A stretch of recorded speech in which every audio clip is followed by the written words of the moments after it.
Welcome, one and all, to Heart Monitor, the event dedicated to everything arrhythmia.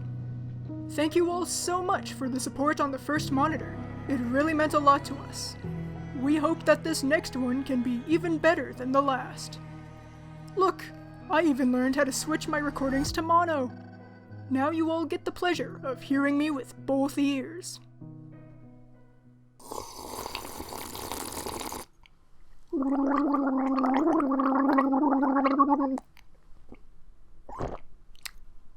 This time, we're featuring the PA Multiplayer mod, a mod that makes it so you can enjoy your favorite levels along with your friends.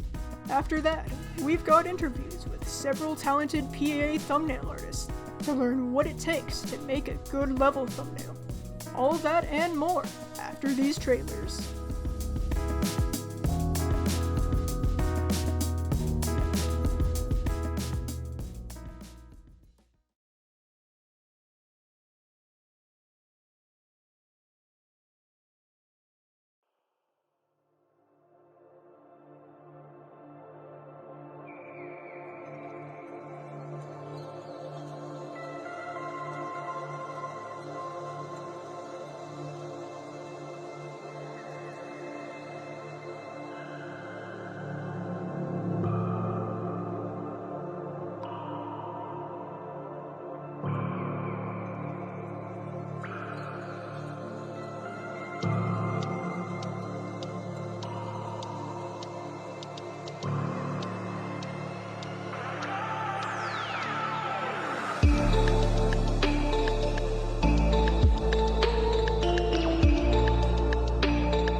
3, 4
เท่าไรก็ยิ่งสับสนส่วนลึกในใจคนและใครจะรู้จริง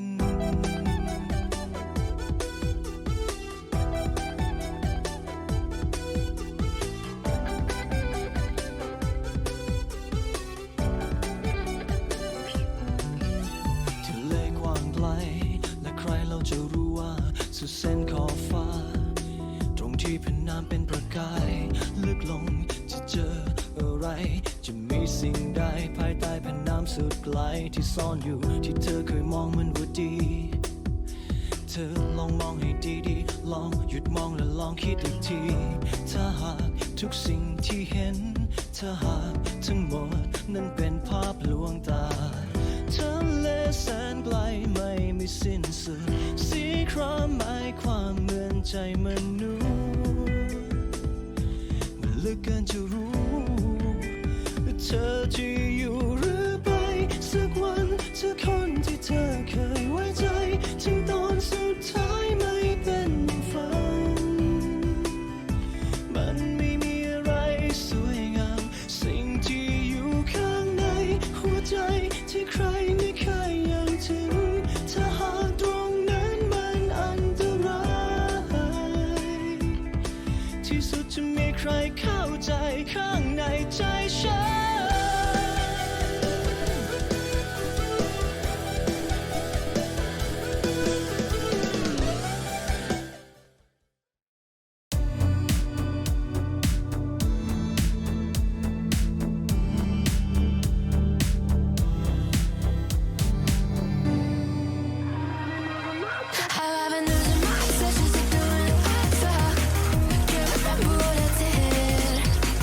Wish that you could tell me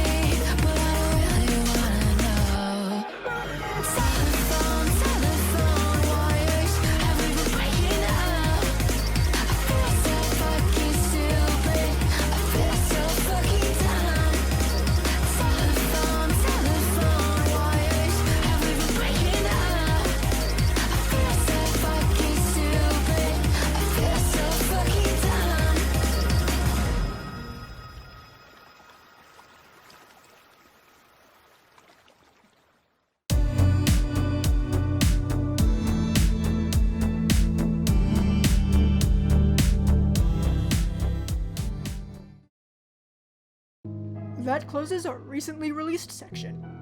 As always, feel free to check out each level after the event.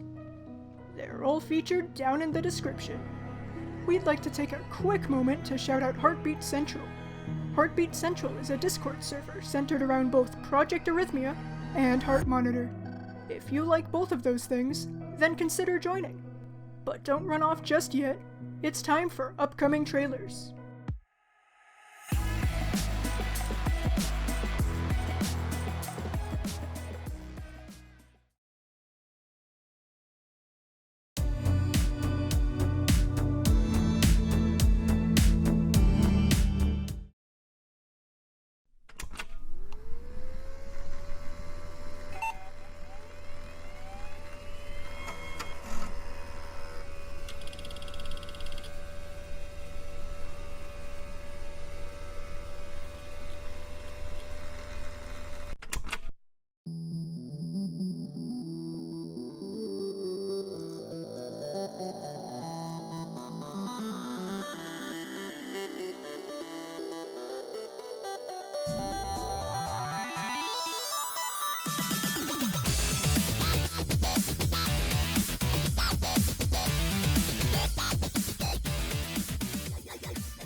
eyes in the water.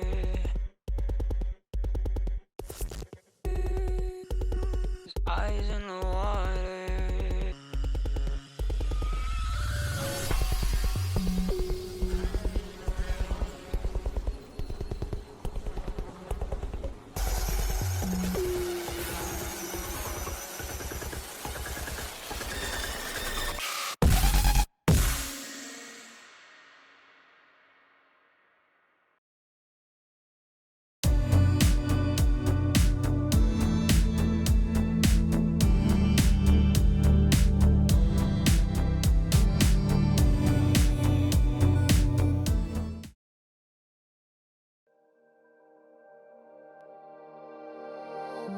Can you hear me calling you? Can you feel me whisper through the wind? Our world of trust is built for two. So close your eyes. I'm falling to my heart.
Let's go gambling! Aw, dang it. Yo, buddy, you ready to have the best time of your life?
round of applause for the future levels. Making trailers for things that aren't complete yet can be a lot of pressure.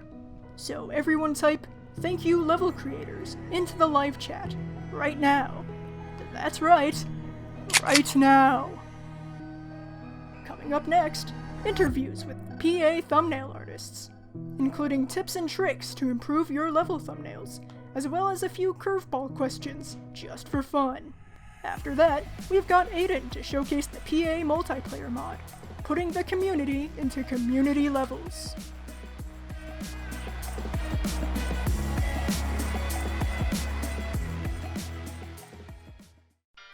What is your favorite and least favorite thumbnail that you've made? Probably either Nader by Devin1102 or Mandragra by Deli, though I still think that I could do better. My favorite thumbnail is definitely the one I made for Rainstar Spire. It feels like a movie poster all the good ways, especially the tiny text on top and bottom. Least favorite? One of the old cosmic ones. I can't decide on which one specifically, I hate them pretty much equally, so I'll go with Power 3 for now. I've been thinking this question over for a couple of days now because I saw this one coming. I think my favorites, definitely between Dissolve and Loss. I don't know if I can pinpoint it on either. I like both of them for different reasons. And my least favorite is probably Immune. Even after I updated it, it's still not very great. That's an interesting question. I'm generally rather dissatisfied with my previous works. I aim for constant improvement. My favorite thumbnails that I've made so far are probably Scratch and Dr. Wily's Stage by Redlick's and Play with Fire by Dre. It's awfully hard to pick just one, haha. I think I got the energy of the levels across in them. As for my least favorites, there's a lot and they change depending on the criteria. In early 2021 I've made a bunch of thumbnails in MS Paint and they weren't very good. I also started falling into cliches like the good old character in the corner doing something. All of these aside though, the absolute worst of mine is probably Storm by SB Torms. It's uneven, bland, and I hate the line work. The favorite spot easily goes to Dropout for the awesome perspective, but deciding on a least favorite is gonna be tricky. I've made some real stinkers, especially back when I did everything in MS Paint. Shockwave is probably the worst. The characters there look like they need a trip to the emergency room, but Spider and Gourmet Race are pretty bad too. What's the most embarrassing thing you've used as background noise while drawing? Scott the Horse Grid. Unfortunately, I don't remember anything specific for this question. Most of my backgrounds for drawing is music, so I don't really get embarrassed. I more get some fun ideas. For example, while drawing Goldfinch Sun, I was listening to Cloud Factory, and that's how I found out the song would be a perfect fit for a fan level to Skyward Sea Golem. Interesting question. I don't really listen to much when I'm drawing. I guess I'd say maybe the background noise to my digital art class. I made the crazy thumbnail in like an hour during school, which was an interesting experience, which is why the definitely intentional spelling mistake is unable to be changed because I no longer have that file. Usually I just listen to the levels song on loop when I draw the thumbnail. When I was drawing the Scratch thumbnail though, I decided to listen to Car Seat Headrest. It's my favorite band of all time, but they do have some questionable songs. The one I'm thinking about right now is Open Mouthed Boy. It has some strange lines. So yeah, it's that or the Colleen Bollinger apology with a roller coaster simulator running in the background. Toxic gossip train. I genuinely have no idea. I just bring up my Spotify playlist. There is an Among Us song on there though. What is your process for designing a thumbnail? First of all, I usually try to imagine both the events and the atmosphere of the thumbnail. Find a moment of the level it's based on that could be fitting. Then I kind of just rub off of all that, try to think and sketch out what else is fitting and what's not. I also like following color theory when it comes to choosing the colors for the thing. It really makes it more appealing to look at. As for designing the text in the thumbnail, I just used the whatever formed in my mind after analyzing what I got assembled. Usually I go ask the creator of the level what part would be good to draw in the thumbnail.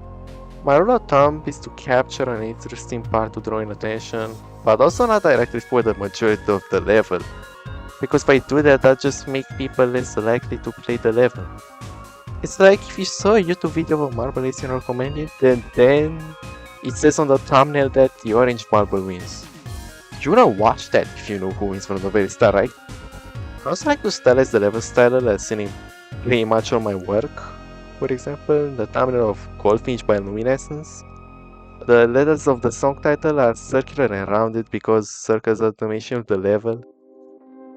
And also I think communicating the creator in general is important.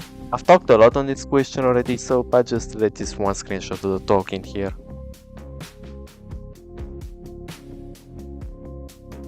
I think step one is definitely, is it a boss level? Which is usually yes. And if it is, I use the boss in the thumbnail in some cool pose, I guess.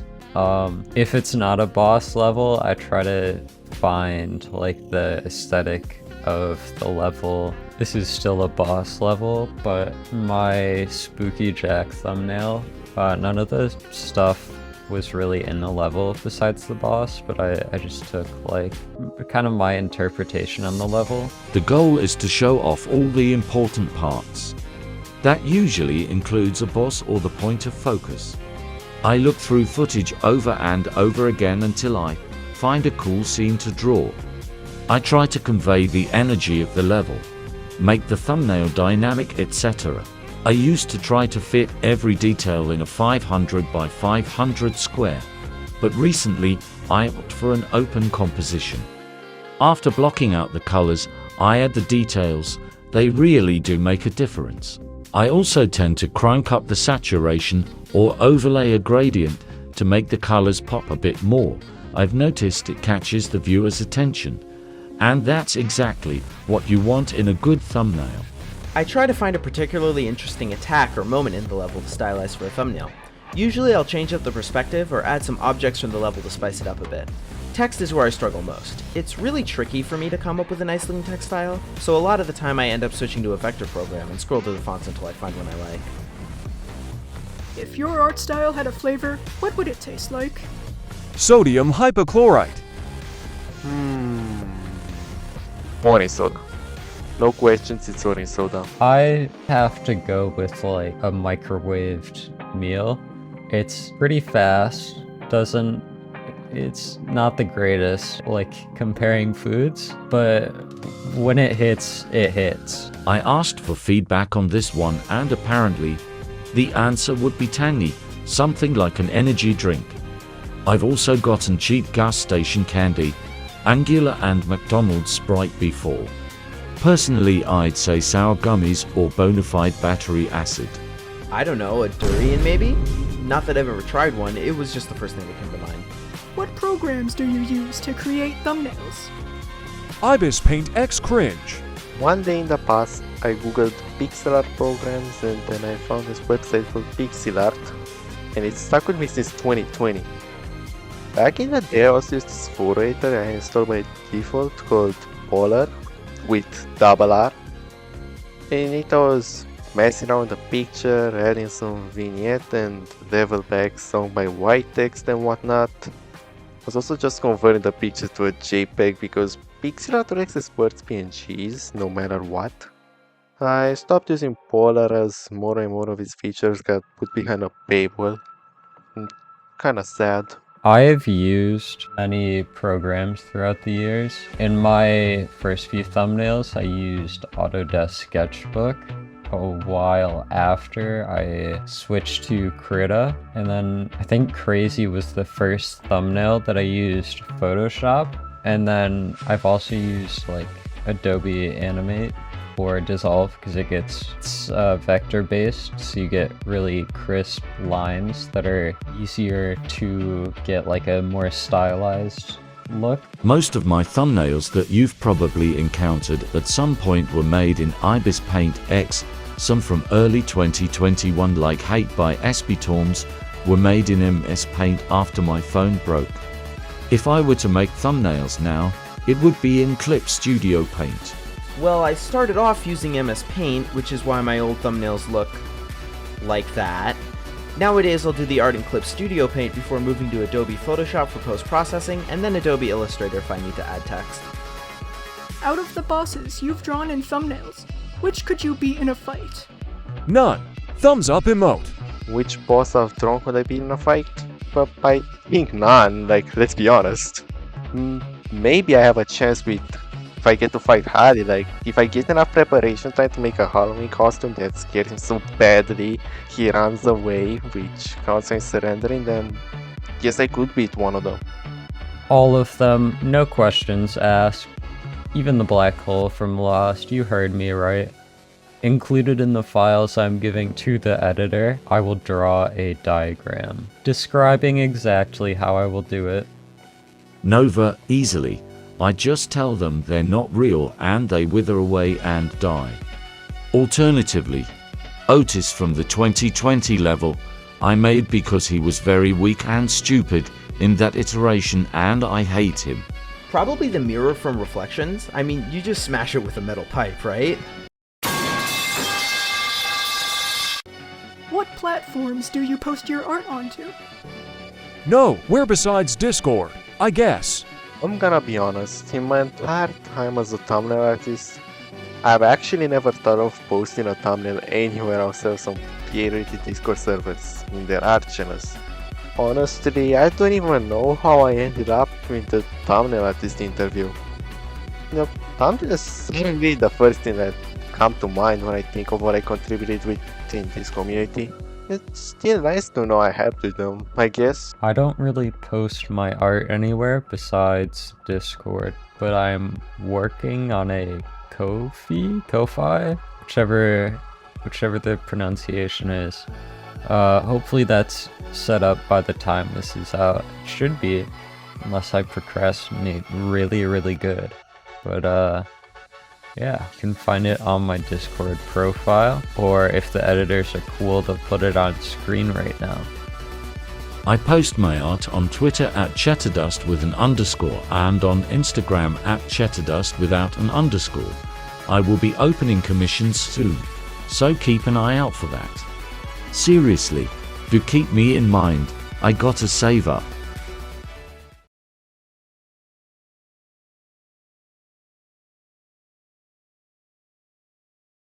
Hello everyone, I'm Aiden, and I'm the creator of the Project Arrhythmia multiplayer mod. In this section, I'll be talking a little bit about the mod and its features. As the name suggests, the main feature of the mod is the ability to play online multiplayer through Steam with up to 16 players. You can host pretty much any level by just clicking the multiplayer button in the song selection screen. When the lobby screen shows up, you can just invite any player through either Steam or Discord. The lobby also shows the players that are in the lobby, if they're loaded in or not, it's a little square beside their name, and the queue list. I'll talk about that in a second. Now some other stuff multiplayer does is syncing modifiers like the speed or health modifiers, as well as the random seed so everyone can have the same RNG. Also, if you join a lobby and you don't have the level downloaded, the mod will automatically download the level off the Steam Workshop, but note, only if the level is available in the workshop. If the level is removed and you don't have it, that's just bad luck, you won't be able to play it. Some other features of the mod include a queue/playlist system that allows you to play multiple levels in a row, especially useful in multiplayer so you don't have to remake the lobby every time, but also works in single player. Now, the other feature is Discord integration, allowing you to send Discord invites as I mentioned earlier, and overhauling the activity system, showing the level you're playing, the level you're editing, or if you're just navigating the menus. Well, now a little bit into how the mod works. As I mentioned earlier, the mod works through Steam. There is many benefits for this, like the Steam invite system or lobbies, but more importantly, there's the Steam relay system. What this does, when you talk to other players, like sending your position or whatever, you first go through a Steam server before going to them. This means you're never directly connecting to anyone, so your IP is never revealed. This is A big step up for the origin days of multiplayer where you had to manually type other people's IP and port to join the server, which is dumb. Now the server or the host has control over things like checkpoints or when everyone should rewind and starting the lobby, but every player has control over their own nano locally. This is why it's so much better than something like Steam Remote. On Steam Remote, you're watching a stream and controlling your player remotely. In multiplayer, you're controlling it in your own computer, so there is no input delay at all. Now, if you wanna download the mod, or just take a look into the source code really, it's available in the official PA modding GitHub. Did you know that existed? I bet you didn't. I just wanted to say thanks to Paige, the game's developer, for helping a lot with the mod. She showed a bunch of the source code and even changed stuff to make it easier to mod, even going as far as adding the multiplayer button to the game. It's actually vanilla, it's just hidden by default. And that was about it. Thank you to the Heart Modder team for letting me talk here. Hope everyone has fun with the mod and a good rest of the show. Once again, we've reached the end of today's feature presentation. The rest of the team and I would like to say thank you for supporting Heart Monitor. We've got tons of ideas on how we'd like to iterate on it further, so stay tuned for the next one. Special thanks to Cosm, Mysterious Shep, Yeetus Macletus, Motion 3, and viewers like you. Thanks for watching.